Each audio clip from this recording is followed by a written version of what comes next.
बहुत बहुत स्वागत करता हूं आप सभी के अपने चैनल टेक स्टडी एंटरटेनमेंट में। फ्रेंड्स, आपके एग्जाम में मात्र 3 दिनों का समय रह गया है, तो मैं आज आपको इस वीडियो के माध्यम से 40 क्वेश्चन कराने वाला हूं साइंस के, जो इंपॉर्टेंट क्वेश्चन है। तो आप इस वीडियो को जरूर देखिएगा। तो बिना देरी आइए शुरू करते हैं आज की क्लास। तो आज का पहला क्वेश्चन है कि सिरके का मुख्य अंग कैसा होता है? फॉर्मिक एसिड या सैलिसिलिक एसिड या एसिटिक एसिड या ऑक्जेलिक एसिड। तो आपके सामने 4 ऑप्शन है, आपको चारों ऑप्शन को रीड करके इसका आंसर देना है। तो इसका राइट आंसर हो जाएगा ऑप्शन नंबर सी, यानी कि एसिटिक एसिड हो जाएगा। अगला प्रश्न आप देखेंगे यहाँ पे कि फ्लाई ऐश वातावरणीय प्रदूषक है जो इसके द्वारा होता है। उर्वरक संयंत्र, सीमेंट उद्योग, थर्मल पावर प्लांट या आटा मिल। तो आपको बताना है कि इसका आंसर क्या हो जाएगा। तो इसका आंसर हो जाएगा ऑप्शन नंबर बी, यानी कि सीमेंट उद्योग। ठीक है, ऑप्शन बी हो जाएगा। अगला प्रश्न है यहाँ पे कि सीमेंट की खोज किसने किया था? आपको बताना था कि अगास्टिक, अल्बर्टस मैग्नस, जोसेफ आस्पिरन या जेनसिल। तो यह क्वेश्चन मैं करा चुका हूँ आप लोग की साइंस की क्लास में। तो इसका राइट आंसर क्या हो जाएगा? ऑप्शन नंबर सी, यानी कि जोसेफ आस्पिरन हो जाएगा। चलिए अगला प्रश्न आप देखेंगे यहाँ पे कि किडनी स्टोन, जिसमें पथरी जिसको बोला जाता है, जहाँ पे निम्नलिखित में से क्या हो जाता है? आपको बताना है जब किडनी स्टोन होता है तो उस बीच में क्या मतलब हो जाता है? Sodium oxalate, calcium oxalate, sodium chloride या कैल्शियम एसिटेट। तो इसका राइट आंसर क्या होगा बताना है। तो इसका राइट आंसर हो जाएगा ऑप्शन नंबर बी, यानी कि कैल्शियम ऑक्जेलेट। अगला प्रश्न है कि नैसर्गिक रबर किसका बहुलक है? ठीक है, आपको बताना है स्टाइरिन का, वाइनिल एसिटेन का या प्रोपीन का या आइसोप्रोपीन का। तो किसका बहुलक है आपको बताना है। तो इसका राइट आंसर हो जाएगा ऑप्शन नंबर डी, यानी कि आइसोप्रीन का। ठीक है, नैसर्गिक रबर किसका बहुलक है? आइसोप्रीन का है। ऑप्शन नंबर डी हो जाएगा। अगला प्रश्न है कि साधारण लवण का रासायनिक नाम क्या है? तो साधारण लवण का रासायनिक नाम क्या हो जाएगा? ऑप्शन नंबर आपका यहाँ पे करेक्ट हो जाएगा ए, यानी कि सोडियम क्लोराइड। ठीक है, जिसको हम लोग NaCl बोलते हैं। साधारण नमक का रासायनिक नाम NaCl हो जाता है, सोडियम क्लोराइड। चलिए अगला प्रश्न है यहाँ पे कि प्राकृतिक रबर किसका बहुलक है? आइसोप्रीन का, स्टाइरिन का, ब्यूटाइडाइन का या एथिनिलिन का। तो आपको बताना है कि इसका आंसर कौन सा ही होगा। तो इसका राइट आंसर हो जाएगा ऑप्शन नंबर, यानी कि आइसोप्रीन का। प्राकृतिक रबर किसका बहुलक है? यह आइसोप्रीन का है। ऑप्शन नंबर यहाँ पे ए हो जाएगा, आपका करेक्ट हो जाएगा। चलिए आगे चलते हैं अगले प्रश्न को। तो अगला प्रश्न है आपके स्क्रीन पे कि कार्बनिक यौगिकों से संबंधित गलत कथन का चयन कीजिए। ठीक है, आपको बताना है कि जो कार्बनिक यौगिक से संबंधित है और इसमें एक गलत दिया हुआ है, उसका गलनांक तथा क्वथनांक निम्न होता है। ये बात जो है गलत है। वे जल में घुलनशील होते हैं। ठीक है, आपको बताना ये तो सही है आपका। एक गलत शब्द को सुनना है। देखिए, जो कार्बनिक यौगिक होते हैं ना, उनका गलनांक और क्वथनांक जो होता है निम्न होता है। वे जल में घुलनशील नहीं होते हैं। जो कार्बनिक यौगिक होते हैं जल में नहीं घुलते हैं। ठीक है, वे सहज ज्वलनशील नहीं है। ठीक है, ये गलत है आपका, क्योंकि वे सहज जो ज्वलनशील भी होते हैं। जो कार्बनिक यौगिक होते हैं वे ज्वलनशील होते हैं, लेकिन यहाँ पे कह रहा है कि वे ज्वलनशील नहीं होते हैं। तो यह गलत है। चलिए आगे चलते हैं अगला प्रश्न की ओर। अगला देखेंगे कि वल्वीकरण, ठीक है, वल्कनीकरण प्रक्रिया के द्वारा निम्नलिखित में से किस पदार्थ के मिलाने से रबर का कठोर बनाया जा सकता है? नाइट्रोजन, सिलिकॉन, सल्फर या एल्कोहल। तो इसका राइट आंसर हो जाएगा ऑप्शन नंबर सी, यानी कि सल्फर के मिलाने से हो सकता है। अगला प्रश्न है यहाँ पे कि कार्बन मोनोऑक्साइड एक ज्वलनशील गैस है। निम्नलिखित में से कौन सी ज्वलनशील है आपको बताना है। जिस प्रकार से कार्बन मोनोऑक्साइड एक ज्वलनशील पदार्थ गैस है, उसी तरह से आपको इसमें से बताना है कि कौन सा जो है ज्वलनशील है, हीलियम, नाइट्रोजन, ऑक्सीजन या हाइड्रोजन। तो इसका राइट आंसर हो जाएगा ऑप्शन नंबर डी, यानी कि हाइड्रोजन। हाइड्रोजन भी क्या है? एक ज्वलनशील गैस है। अगला प्रश्न यहाँ पे देखेंगे कि एस्बेस्टोस क्या होता है। ठीक है, एस्बेस्टोस क्या होता है? कैल्शियम मैग्नीशियम सिलिकेट होता है, एल्युमिना होता है या कैल्शियम सिलिकेट होता है या मैग्नीशियम सिलिकेट होता है। तो इसका राइट आंसर हो जाएगा ऑप्शन नंबर यहाँ पे डी, यानी कि मैग्नीशियम सिलिकेट हो जाएगा। अगला प्रश्न देखेंगे कि रबर को वल्कनित करने के लिए प्रयुक्त तत्व कौन सा है? सल्फर, ब्रोमीन, सिलिकॉन या फास्फोरस। तो इसका राइट आंसर हो जाएगा ऑप्शन नंबर, यानी कि सल्फर। रबर को वल्कनित करने के लिए प्रयुक्त तत्व कौन सा है? सल्फर है। अगला प्रश्न देखेंगे कि टर्च लाइट, इलेक्ट्रिक सेवर आदि जैसे उपकरणों में आमतौर पर प्रयुक्त चार्जेबल बैटरियों में इलेक्ट्रोडों का काम आमतौर पर निम्नलिखित सामग्रियों में से कौन सा जोड़ा जा सकता है? आयरन और कैडमियम, निकेल और कैडमियम, लेड, पेरोक्साइड और लेड या जिंक और कार्बन। तो आपको इस क्वेश्चन का आंसर बताना। थोड़ा सा मैं यहाँ पर टाइम दे देता हूँ ताकि आप ऑप्शन को जो है अच्छे से रीड कर पाए। तो उम्मीद करते हैं कि आपने ऑप्शन को भी पढ़ लिया होगा सही से। तो इसका राइट आंसर हो जाएगा ऑप्शन नंबर डी, यानी कि जिंक और कार्बन। अगला प्रश्न देखेंगे कि वृक्षों से प्राप्त किया गया प्राकृतिक रबर का बुनियादी रासायनिक निर्माण ब्लॉक क्या है। ठीक है, जो वृक्ष से प्राप्त किया जाता है प्राकृतिक रबर, उसका बुनियादी रासायनिक नाम बताना है। ठीक है, आइसोप्रीन, विनाइल क्लोराइड, एसिटिलीन या नियोप्रीन। तो इसका राइट आंसर हो जाएगा ऑप्शन नंबर यानी कि आइसोप्रीन। ठीक है, चलिए अगला प्रश्न देखेंगे कि बैटरियों में कौन सा एसिड जो है स्टोर रहता है। Sulphuric acid, nitric acid, hydrochloric acid या फिर एसिटिक एसिड। तो इसका राइट आंसर हो जाएगा ऑप्शन नंबर यानी कि सल्फ्यूरिक एसिड हो जाएगा। बैटरियों में कौन सा एसिड रहता है, सल्फ्यूरिक एसिड होता है। अगला प्रश्न है कि फिलोसोफर उल का रासायनिक दृष्टि से क्या है। आपको बताना है कि फिलोसोफर जो उल है, जिसको एसिड पुष्प बोलते हैं, रासायनिक दृष्टि से है क्या है। Zinc oxide, calcium oxide, aluminium oxide या फिर मैग्नीशियम ऑक्साइड। तो इसका राइट आंसर हो जाएगा ऑप्शन नंबर यानी कि जिंक ऑक्साइड हो जाएगा। ठीक है, ऑप्शन ए हो जाएगा। चलिए अगला प्रश्न देखेंगे कि लाफिंग गैस का रासायनिक नाम क्या है। जो हंसाने वाली गैस होती है उसका जो रासायनिक नाम क्या है आपको बताना है। तो इसका राइट आंसर हो जाएगा ऑप्शन नंबर डी यानी कि नाइट्रस ऑक्साइड। ठीक है, क्या हो जाएगा, नाइट्रस ऑक्साइड हंसाने वाली गैस का रासायनिक नाम है। अगला प्रश्न है कि रासायनिक ऊर्जा का वैद्युत ऊर्जा में रूपांतरण होता है। जो रासायनिक ऊर्जा को वैद्युत ऊर्जा में कौन बदलता है आपको बताना है।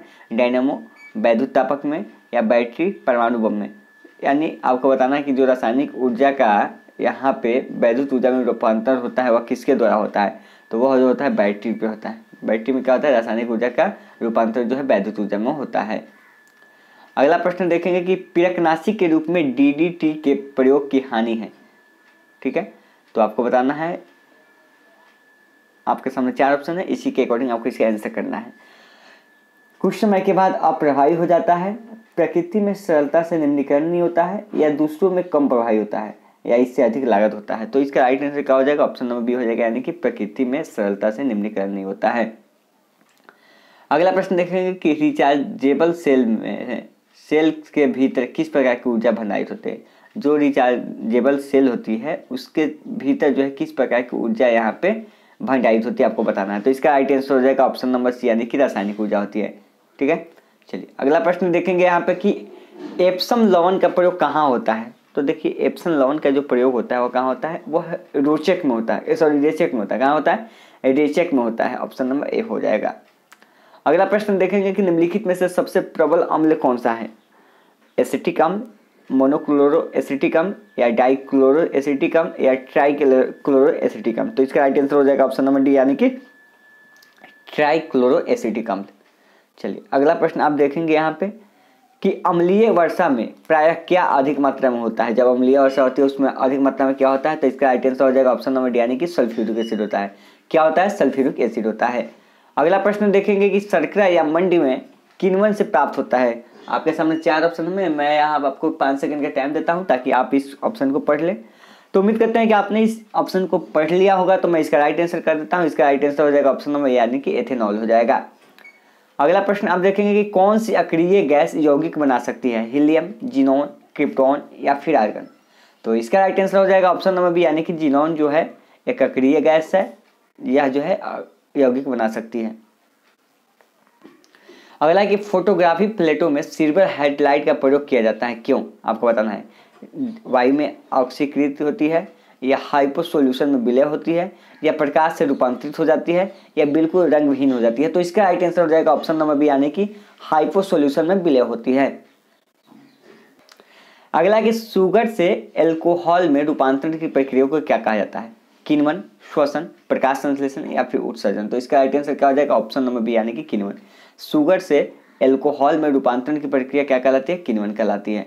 अगला प्रश्न यहाँ पर कि फोटोग्राफी की फिल्म बनाने के लिए सिल्वर के कौन से लवण का प्रयोग किया जाता है। सिल्वर ब्रोमाइड या सिल्वर क्लोराइड या सिल्वर सल्फेट या सिल्वर नाइट्रेट। तो इसका राइट आंसर क्या हो जाएगा, ऑप्शन नंबर ए हो जाएगा यानी कि सिल्वर ब्रोमाइड हो जाएगा। अगला प्रश्न यहाँ पर कि निम्नलिखित में से कौन सी ग्रीन हाउस गैस नहीं है। Hydrogen, carbon dioxide, nitric oxide या क्लोरोफ्लोरोकार्बन। तो इसका राइट आंसर क्या हो जाएगा, ऑप्शन नंबर यहाँ पे हो जाएगा ए यानी कि हाइड्रोजन। कौन सी गैस ग्रीन गैस नहीं है, यहाँ पे हाइड्रोजन हो जाएगा। अगला प्रश्न देखेंगे कि फोटोग्राफिक जो है फिल्म पर सुग्राही पायस तैयार करने में निम्नलिखित में से किस हैलाइड का प्रयोग किया जाता है। सोडियम क्लोराइड या सिल्वर ब्रोमाइड या सिल्वर आयोडाइड या फिर सिल्वर क्लोराइड। तो इसका राइट आंसर हो जाएगा ऑप्शन नंबर बी यानी कि सिल्वर ब्रोमाइड का हो जाएगा। चलिए अगला प्रश्न है कि ऊष्मा को वैद्युत ऊर्जा में परिवर्तन करने के लिए प्रयोग किया जाता है, आममीटर, हाइड्रोमीटर, वोल्टमीटर या थर्मोकपल। तो इसका राइट आंसर क्या हो जाएगा, ऑप्शन नंबर डी यानी कि थर्मोकपल। चलिए अगला प्रश्न देखेंगे आप यहाँ पे कि प्लास्टर ऑफ पेरिस जमाने के लिए आवश्यक क्या होता है, निर्जलीकरण की प्रक्रिया या जल योजन द्वारा अनहाइड्रेट बनाना या ऑक्सीडेशन प्रक्रिया या रिडक्शन प्रक्रिया। तो इसका राइट आंसर क्या होगा, देखिए इसका राइट आंसर जो हो जाएगा ऑप्शन नंबर यहाँ पे बी हो जाएगा, यानी कि जल योजन द्वारा अनहाइड्रेट बनाना। ठीक है, ऑप्शन बी हो जाएगा। अगला प्रश्न देखेंगे कि केन प्लवन प्रक्रम का प्रयोग किसके धातु क्रम के लिए किया जाता है, सल्फाइड एस के लिए, ऑक्साइड एस के लिए, सल्फेट एस के लिए या फिर क्लोराइड एस के लिए। तो इसका राइट आंसर क्या हो जाएगा, ऑप्शन नंबर यहाँ पे ए हो जाएगा, सल्फाइड एस के लिए। अगला प्रश्न देखते हैं यहाँ पे कि प्लास्टर ऑफ पेरिस किसके आंशिक निर्जलीकरण से बनाया जाता है, एप्सम लवण, जिप्सम लवण, नीला थोथा या हरित कौचर। तो इसका आंसर हो जाएगा ऑप्शन नंबर बी यानी कि जिप्सम लवण के कारण। चलिए अगला प्रश्न आप देखेंगे यहाँ पे कि एथिल अल्कोहल का आइसोमर है। ठीक है, एथिल अल्कोहल का आइसोमर कौन है, डाइमेथिल ईथर, डाइएथिल ईथर या एसीटोन या मेथिल एथिल ईथर। तो इसका राइट आंसर क्या हो जाएगा, ऑप्शन नंबर ए हो जाएगा यानी कि डाइमेथिल ईथर, यानी एथिल अल्कोहल का आइसोमर क्या है, डाइमेथिल ईथर है। चलिए अगला प्रश्न देखेंगे यहाँ पे कि सिरके का तिक्त स्वाद किसके कारण होता है, लैक्टिक एसिड के कारण, सिट्रिक एसिड के कारण, एसिटिक एसिड के कारण या फिर टाइट्रिक एसिड के कारण। तो इसका राइट आंसर हो जाएगा ऑप्शन नंबर सी यानी कि एसिटिक एसिड के कारण सिरके का स्वाद जो होता है खट्टा होता है। अगला प्रश्न देखेंगे कि तरल अवस्था में पाई जाने वाले धातु कौन है, ब्रोमीन, नाइट्रोजन, फ्लोरीन या फिर क्लोरीन। तो तरल अवस्था में कौन सी धातु है, कौन सी अधातु है आपको बताना है जो पाई जाती है। तो इसका आंसर हो जाएगा ऑप्शन नंबर ए यानी कि ब्रोमीन जो है, क्या है, तरल अवस्था में पाई जाने वाले धातु कौन है, ब्रोमीन है। अगला प्रश्न है कि एथेनॉल को विकृत करने के लिए निम्नलिखित में से किसका प्रयोग किया जाता है। तो 4 ऑप्शन है, चारों ऑप्शन को रीड करके आपको इसका आंसर देना है। तो मैं यहाँ पे आपको थोड़ी सी टाइम दूंगा ताकि आप जो है इसका आंसर कर सकें। तो उम्मीद करते हैं कि आपने इसका आंसर कर लिया होगा। तो इसका राइट आंसर हो जाएगा ऑप्शन नंबर यानी कि मिथाइल एल्कोहल। ठीक है, चलते हैं नेक्स्ट क्वेश्चन की ओर। तो अगला क्वेश्चन है यहाँ पे कि हैलोजनों में सबसे अधिक अभिक्रियाशील कौन है, फ्लोरीन, क्लोरीन या ब्रोमीन या फिर आयोडीन। तो इसका राइट आंसर हो जाएगा ऑप्शन नंबर यानी कि फ्लोरीन।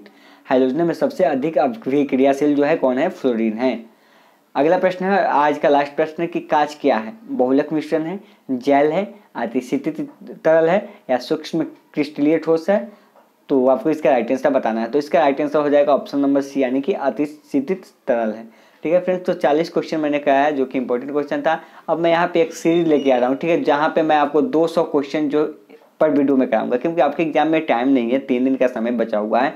आप जितना क्वेश्चन कर लेंगे उतना बेनिफिट होगा। तो मैं हर एक टॉपिक से 200 क्वेश्चन कराऊंगा और वीडियो मैं चाहूँगा कि आधे घंटे से कम की वीडियो हो। ठीक है, वहाँ पे थोड़ा सा फास्ट में रिवीजन करेंगे ताकि आपका रिवीजन भी हो जाए और आपका टाइम भी कम लगे। ठीक है, तो मैं वहाँ सीरीज लेके आ रहा हूँ, तो आप उसको जरूर देखिएगा। तो मिलते हैं नेक्स्ट वीडियो में, धन्यवाद।